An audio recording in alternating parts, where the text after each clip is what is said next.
Sir తిని వాళ్ళు బాగుంటుంది అంటున్నారు సార్ ఖవాబన్ సార్ మాది చాలా బాగుంది అని అడుగుతున్నారు సార్ ప్రతి ఒక్కరు వాళ్ళు. మీకు ఇప్పుడు ఏమైనా బాధ కానీ టెన్షన్ కానీ లేకపోతే ఎలా ఉంది అసలు మీ పరిస్థితి, మానసికంగా మీ పరిస్థితి ఏంటి? మీరు నార్మల్గానే ఉన్నారా? నేను ఉన్నా సార్. సార్ మాకు కోరిక ఏమంటే సార్ ఏడైనా వ్యాపారం జరగాలని కోరుకుతున్నాను సార్. నేను ఏడైనా పోయినా కూడా ఎక్కడికి వెళ్ళినా కానీ గుర్తుపడుతున్నారా మిమ్మల్ని? అవు సార్ మా సరిగ్గా వ్యాపారం జరుగుతుందా సార్ మాకు ఏడైపోయినా కూడా. అంటే బయటికి వెళ్ళినప్పుడు ఏమంటున్నారు వాళ్ళ గారు మీతో? ఎలా రెస్పాండ్ అవుతున్నారు? బయట జనం ఏమంటున్నారు మిమ్మల్ని చూసి? ఏమంటే మా పిల్లడు ఏమి అట్టా ఉన్నాడు సెల్లుల్లో అని అనుకుంటున్నారు సార్ మా బోళ్ళు ఫ్రెండ్స్ అయినా ఎవరైనా. అంటే మంచిగానే మాట్లాడుతున్నారా? మాట్లాడుతున్నా సార్, మంచి ధైర్యం ఉండు అని అడుగుతున్నాం సార్ ప్రతి ఒక్కరు వాళ్ళు. అంటే ఇప్పుడు మీ కోవా బన్ని తినడానికి ముందుకు వస్తున్నారా లేకపోతే ఇంకా ఏమైనా అనుమానాలు ఉన్నాయా జనానికి ఎవరికన్నా ఇవన్నీ చూసిన తర్వాత? సార్ మేము ఇప్పటిదాకా ఏడ అమ్మలే సార్, మేము ఇంట్లో ఉన్నాం సార్. మేము మీరు ఇంకా అమ్మడం మొదలు పెట్టలేదు ఎక్కడ అయితే? లే సార్ ఏడికి పోలేదు సార్ మేము. అంతా సెల్లులో ఉంది కదా సార్ అంతా. అవును. అంటే ఇప్పుడు రేపు మళ్ళీ ఇప్పుడు కాకపోతే ఒక 4 రోజుల తర్వాత అయినా మీకు జీవనాధారం ఇదే కదా, ఈ పని చేసుకొని మీరు బ్రతకాలి కదా. సో మీరు వెళ్ళగలిగే పరిస్థితి ఉందా మీకు? అంటే ఆ ధైర్యం వచ్చిందా మళ్ళీ వెళ్ళి అమ్మడానికి? సార్ తెలుగు రాష్ట్రం ఆంధ్ర తెలంగాణ వాళ్ళు అంతా సపోర్ట్ చేస్తున్నారు సార్. మేము అమ్గరి భాష అని అడుగుతున్నాం సార్. మాకి చాలామంది నాయకులు మాట్లాడుతున్నారు కదా, అంటే లోకేష్ గారు స్పందించారు, ఇప్పుడు నాగబాబు గారు, తెలంగాణలో ఉన్న నాయకులు చాలామంది మీ గురించి మాట్లాడుతున్నారు. మిమ్మల్ని కలిసిన వాళ్ళు కూడా చాలామంది ఉన్నారు. సో ఏమంటున్నారు వాళ్ళందరూ మీ దగ్గరికి వచ్చి? మీకేం చెప్తున్నారు? అంటే మీరు నాకు ధైర్యం ఉండు భాష అని అడుగుతాం సార్. మాకి లోకేష్ సారు, నాగబాబు సారు, శుక్లే సారు.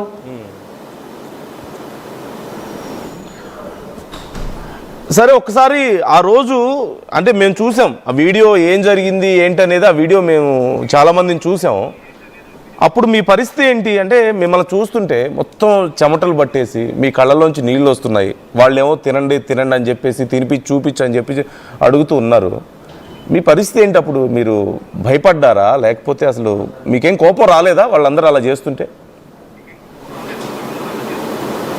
లేదు సార్, అంటే నేను ఫస్ట్ టైం సార్, నాకు ఏం తెలుసు సార్. అది ఏంటండి ఏమన్నారు? అర్థం కాలేదు నాకు.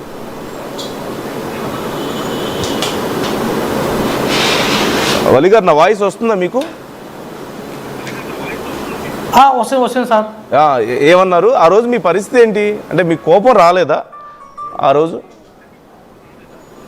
సార్ మాకు ఎవరి మీద కోపం లేదు సార్. వ్యాపారం జరుగుతుందని నేను కోరుకుంటున్నాను సార్. నేను ఏడైనా పోయినా కూడా. నేను అనేది ఇప్పుడు మీకు కోపం ఉందా అని కాదు. ఆ రోజు వాళ్ళందరూ వచ్చి మీ చుట్టూ గుమిగూడి మిమ్మల్ని అలా అడుగుతూ నోటికి వచ్చినట్లు మాట్లాడుతూ కొంతమంది, మీ పరిస్థితి ఇదిగో నేను ఆ వీడియో ఇప్పుడు కూడా చూస్తున్నాను, అంటే టీవీలో చూపిస్తున్నాను. మీరు చెమటలు పట్టేసి కళ్ళ వెంట నీళ్లు కూడా వస్తున్నాయి. మీరు వాళ్ళందరి మధ్యలో అలా తిను అని మీతో తినిపిస్తుంటే మీకు ఏమనిపించింది? బాధేసిందా? కోపం వచ్చిందా? అసలు మీ పరిస్థితి ఏంటి అప్పుడు? అది ఎట్లా నేను సరిగా ఎట్లా నేను తినేస్తున్నా సార్, అది నాకే అర్థమైనా సార్.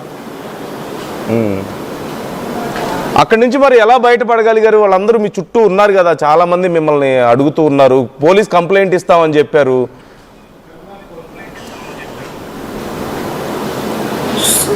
సార్ అప్పుడు అక్కడి నుంచి ఎలా బయటకు వచ్చారు మీరు? అంటే పోలీస్ కంప్లైంట్ ఇస్తా అన్నారు, మీ చుట్టూ చాలా మంది ఉన్నారు, చాలా పెద్ద గొడవ చేశారు కదా, మీరు ఎలా బయటికి రాగలిగారు?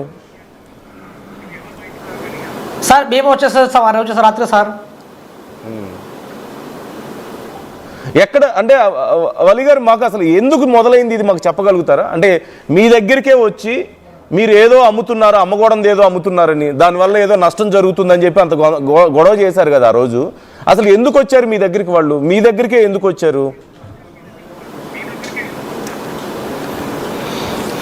అదే సార్, అది నేను చెప్తాను సార్. నేను అమ్మేది అదే సార్, నేను చెప్పిన చక్కెర పాలు రవ్వాలి సార్ నేను సార్ ఏమన్నా సార్ నేను అంటే మీ దగ్గరికే వచ్చి మీ మీద అంత అనుమానంగా అంత దారుణంగా ఎందుకు మాట్లాడారు అనుకుంటున్నారు? మీ మీద ఎందుకు వాళ్ళకి అలా అనిపించింది?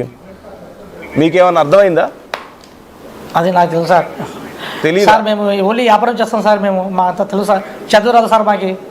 యా సో వ్యూవర్స్, యా లైన్లో ఉండండి వలి గారు. వ్యూవర్స్, ఆర్టీవీ చూస్తున్న మీ అందరికీ చెప్పేది ఇదే పరిస్థితి. So he is so innocent, ఈ డోంట్ నో వాళ్ళు అసలు ఎందుకు వచ్చారో తెలీదు, ఏం అడుగుతున్నారో తెలీదు. పాపం చుట్టూ అంతమంది గుమిగూడి అతను అన్ని రకాలుగా మాటలతో చిత్రవద చేస్తుంటే రెగ్యులర్గా అమ్ముకునే వ్యక్తే కదా. So that's he's condition. అంటే మానసికంగా ఆయన ఏ స్థాయిలో ఉన్నారంటే ఏదో బయట కోవాబాన్ని అమ్ముకోవాలి, 4 డబ్బులు వస్తాయి, వెళ్ళాలి, భార్య బిడ్డల్ని పోషించుకోవాలి, ఇంతవరకు మాత్రమే తెలుసు. మతాల గురించి కులాల గురించి తెలిసిన వ్యక్తి కాదు, వాటిని గురించి పట్టించుకునే very common man. He just a common man, common Indian citizen. అలాంటి వ్యక్తిని పట్టుకొని నువ్వు ఏమమ్ముతున్నావు, దాంట్లో ఏం కలిపావు, ఏదో జరిగిపోద్దని, ఇంకేదో అయిపోద్దని, ఒక సోకాల్డ్ జర్నలిస్ట్ ఒక అతను మైక్ పట్టుకున్న అతను వచ్చేసి ఆ ప్యాకెట్ ఇక్కడ ఎక్స్పైరీ డేట్ చూపించని చెప్పి మాట్లాడాడు. ఇంకొకళ్ళేమో అందరికి తినిపిస్తున్నావు కదా నువ్వెందుకు తినవని చెప్పి ఆ గ్రూప్ మధ్యలో అతన్ని బెదిరించి తినిపించారు. మానసికంగా ఎంత క్షోభ అనుభవించి ఉంటారో ఒకసారి మనం అర్థం చేసుకోవచ్చు. ఆ వీడియో చూడొచ్చు మీరు, ఒళ్ళంతా చెమటలు బట్టి